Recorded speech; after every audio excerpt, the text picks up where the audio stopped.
My husband gave me divorce papers. His part was already filled out. If there's anything you don't like, feel free to give this out, okay? He smiled, a smile that seemed to say he couldn't possibly be wrong. Years later, I never would have imagined that the man I married, Tatum, after an office romance, would one day make me want to slap that smile off his face. I'm Sally, a working wife married for 3 years now. We don't have kids yet. Our marriage isn't great, but it's not terrible either. My husband isn't exactly controlling, but lately he's been lazy and doesn't contribute much. It's not unusual for both spouses to share chores, but my husband refuses to help out. He still insists that housework is women's work. Maybe it's because he lived with his parents for so long, but I think it's mostly because of his influence from his family, especially his mother. When you marry someone, the type of mother-in-law you end up with can really shape your married life. It's like a luck game, and whether you get lucky or not with your mother-in-law can make a big difference. My luck? Well, it's like getting the same disappointing prize every time. Sally, can't you make a decent meal? Another miss? Today my meeting ran late, and I got home late, so when I manage to leave on time, I do cook properly. What are you talking about? For a woman, taking care of the house is more important than work. It's common sense to have dinner ready when your husband gets home. I wish that kind of common sense had stayed in the 90s. Every day after work, my mother-in-law is somehow always there. My husband gave her a spare key without consulting me, so now she comes over every day. She's always there before I arrive, but I'm too afraid to ask how early she starts settling in. Then she spends her time finding faults around the house and bombards me with criticism and snide remarks as soon as I get home. Honestly, if Tatum keeps eating like this, it's going to ruin his health. That's why I cook when I can. Sigh, my poor son, stuck with such a disappointing wife. It's frustrating. She just brushes off everything I say, like she's not even listening, and calling him my poor boy is just weird. If it happened occasionally, it might be bearable, but her coming over every single day like this is incredibly stressful. What's worse is how my husband just laughs it off and doesn't intervene. And if she's going to come over every day, the least she could do is pitch in with something. But no, she's quick to criticize and make sarcastic remarks, yet she never lifts a finger to help. Sometimes she even takes portions of the dinner I've prepared. I'm so tired. Well, I'll just take this takeaway then. Hold on, if you take that, we won't have anything for dinner. That's why I keep telling you to come home earlier and cook, but today, I couldn't. Stop making excuses. Just hurry up and cook for my dear son. I'm taking this. Oh, and I'll grab the strawberries from the fridge too. Bye now. Wait, you can't just take our dinner without asking. Even after our dinner was taken, my husband didn't say a word. I'm really getting annoyed, giving him an angry look, but he just keeps grinning foolishly. It's so frustrating. Why aren't you saying anything when our dinner was taken? It's no big deal, just a little bit. It's not just a little. They took the whole thing. Then hurry up. Huh? I'm really hungry. Hurry up and make dinner, will you? I was left speechless with anger and disbelief as my husband went to the living room and flopped down on the sofa. Ugh, this is so infuriating. At least pay for the takeout. I was seething with anger, screaming in my mind. I'm fed up with my mother-in-law showing up unannounced every day, but on the rare day she doesn't come, I feel uneasy. Why is that? When I got home from work, my mother-in-law was unusually absent. My husband, who should have been home before me, was also missing. Even though it should have been peaceful, I felt a sense of unease. The reason became clear the moment I opened the fridge. It was gone. The steak I had saved for a special occasion, bought on payday, was missing from the freezer where I had stored it. There was only one possible explanation. I hurried out of the house, jumped on my bike, and pedaled as fast as I could while still being cautious. My destination was my in-laws' house, just a 7-minute bike ride away. Finally arriving there, breathless from covering the distance in 5 minutes, I wasted no time. I pushed open the unlocked front door of their house and called out, but got no response. Yet I sensed someone inside. Knowing my mother-in-law often enters our home unannounced, I went in without hesitation. What I saw inside was shocking. There it was, my steak, the package emptied and the remains lying on the table. Seeing it almost completely eaten, I couldn't help but scream. My in-laws and, strangely, my husband looked at me in surprise. Sally, what are you doing here? Why did you barge in like this, Sally? Ignoring their questions, I grabbed the tray that had held the steak and glared at them. This is the steak I bought, right? Did you eat it without asking? Oh, that? It was delicious, thank you. My mother-in-law smiled cheerfully at me, while my face burned with anger. It's not about whether it was delicious. I bought that to share with my husband. Why did you eat it without asking? It's no big deal. Tatum had some too, but I didn't get to eat any. Hemph, serves you right for planning to eat it alone. Consider it a lesson for not buying enough for all of us. Learn from this. Why am I the one who has to learn a lesson? I looked at my husband, hoping for support, but he just grinned foolishly again. And you? Why didn't you stop them? Well, I did get to have some, so it's okay if I didn't get more. There's no need to get so upset. We can just buy more. That's not the point. It's useless. Nothing I say seems to get through to my husband. Just then, tears started welling up in my eyes, and I felt a gentle hand on my shoulder. I looked up to see it was my father-in-law, always calm and quiet. I never understood what he was thinking, but I couldn't believe he joined in eating it. Or maybe he didn't know I had bought it. That's what I thought. Anyway. Sally, next time, get a bigger piece of meat so we can all enjoy it properly, my mother-in-law commented casually. That's not the issue here at all. Do they have no sense of apology? Their selfish actions drained me so much that I couldn't even find the energy to respond. I'm leaving. Don't you dare come barging in here again. My mother-in-law's voice rang out as I turned to leave. My husband stayed behind, mindlessly drinking beer. At that moment, I felt utterly indifferent. A few days later, I realized I needed to have a serious talk with my husband. The conversation took a surprising turn. What? I blurted out involuntarily. While I was out working, I unexpectedly saw my husband. Seeing him wasn't unusual. He's in sales after all. However, it was strange because he had told me he was on a business trip in another state. Why? What's going on? To make matters worse, he was walking arm in arm with a woman I didn't know. Judging by his foolish grin, it was clear they had more than just a casual relationship. I instinctively hid and listened as they approached, overhearing their conversation. Tatum, why are you looking at me like that? She asked. Because you're so cute, he replied in a pathetic, lovesick tone. Their conversation continued. Do you really want to marry me? She questioned. Yes, I want to marry you as soon as possible, he assured her. Then will you get a divorce? Of course, I'll talk to her about it tonight. Decision made, he affirmed. It was confirmed. He was cheating. In that moment, I felt no shock at all. Instead, I realized I had fallen completely out of love with him. There was no love left for him in my heart. It was all gone. I'm done, I thought, feeling indifferent. I knew what I had to do. First, I needed to find a moving company. After discovering my husband's affair, I promptly moved out. 3 months later, I was busy moving once again. The movers delivered my belongings, but I had to unpack everything myself. The full-service option was too costly.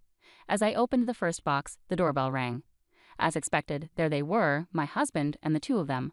Without a word, I unlocked the door and let them in. They rang the bell again upon reaching my door, so I silently opened it. Immediately, they entered.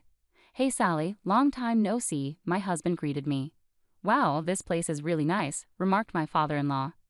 Sally, what were you thinking, running away and buying a condo without telling us? My mother-in-law exclaimed. Yes, I had finally fulfilled my dream of buying a condo. The apartment I shared with my husband was old and worn out, and I had always hoped to move somewhere better. When I found a newly built condo that matched my dreams, I didn't hesitate to make the purchase.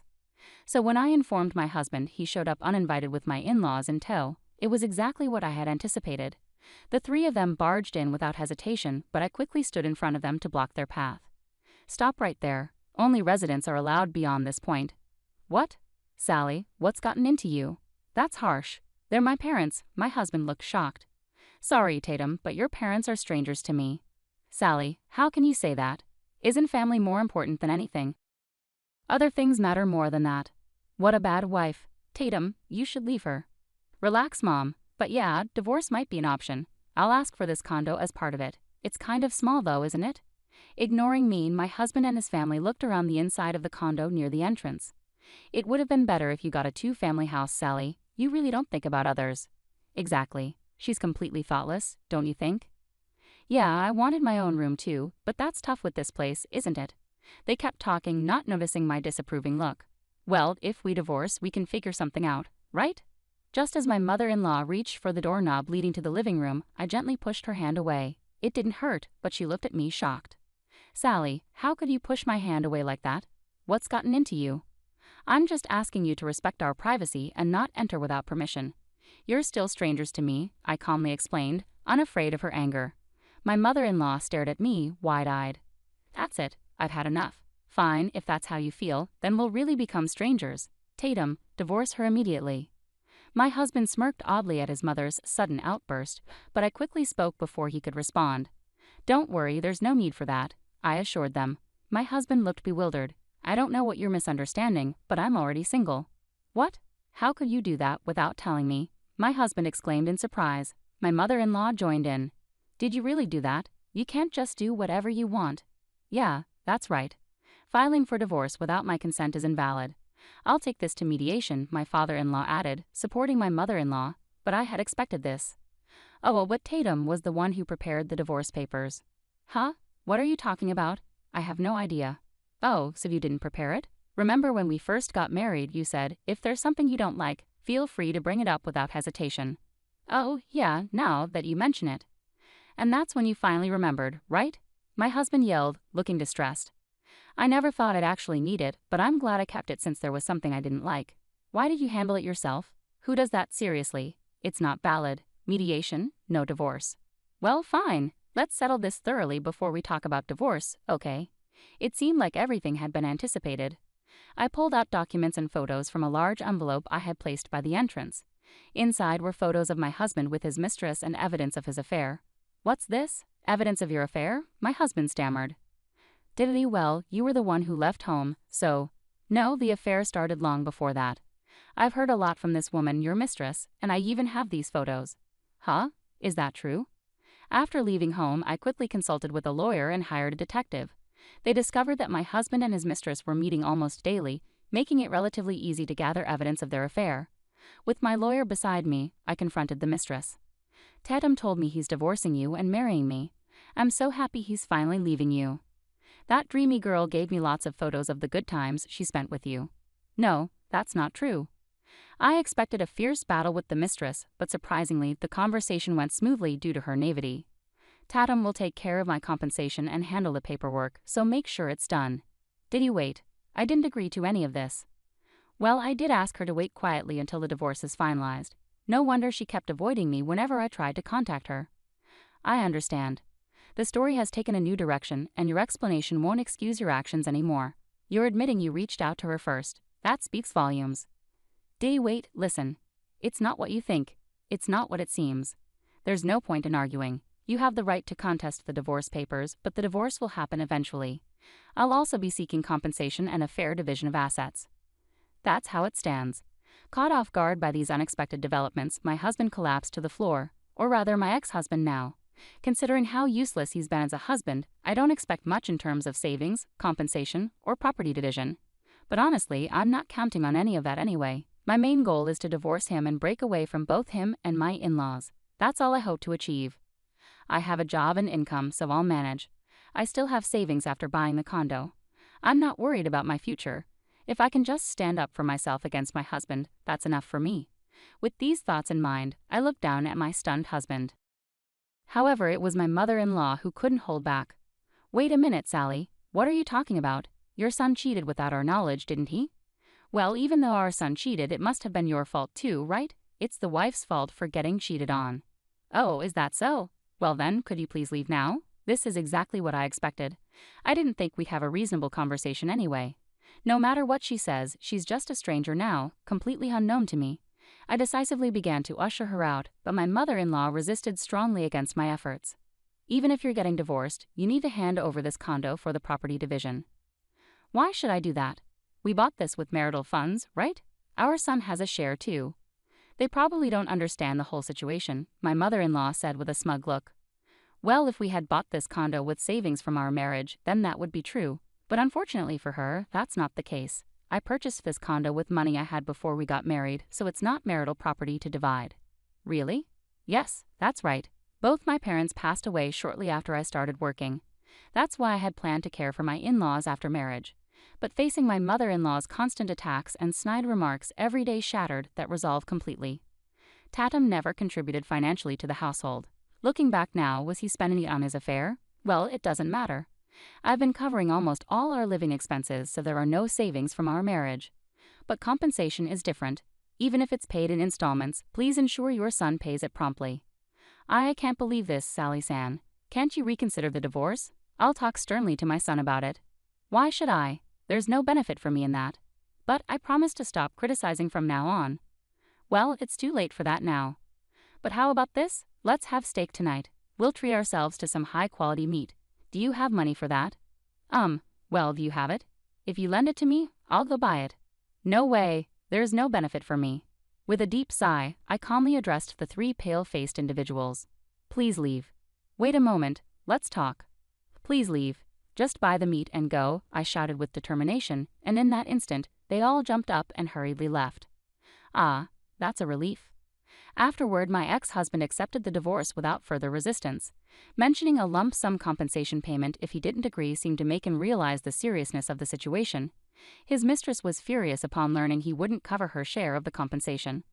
Well, my ex-husband felt comfortable because I was covering our living expenses, but his salary wasn't high to begin with. In fact, it was even lower than mine. Someone like him couldn't afford to pay compensation, even to his mistress. Even so, since she signed the documents, I'll make sure to collect the compensation I'm owed firmly and promptly. I was worried my ex-MIL might return, knowing the condo's location, but thankfully that concern was unnecessary. It seems she aged rapidly and lost energy due to the shock. My son, struggling on a pension, came back home in tears because he couldn't afford rent either. Surrounded by two unreliable men, my ex-FIL and ex-husband, and struggling in a tough financial situation, it seems my ex-MIL doesn't have the energy to come to my house. I heard this from my ex-husband, who pleaded with me to wait for the compensation payment. Now that I've started fresh as a single person, I'm enjoying carefree days of independence at home. There's no one making snide remarks, and no one eating my groceries without permission. I'm really enjoying living alone. Maybe I'll try some local specialties next time. Freedom is truly nice, I whispered to myself.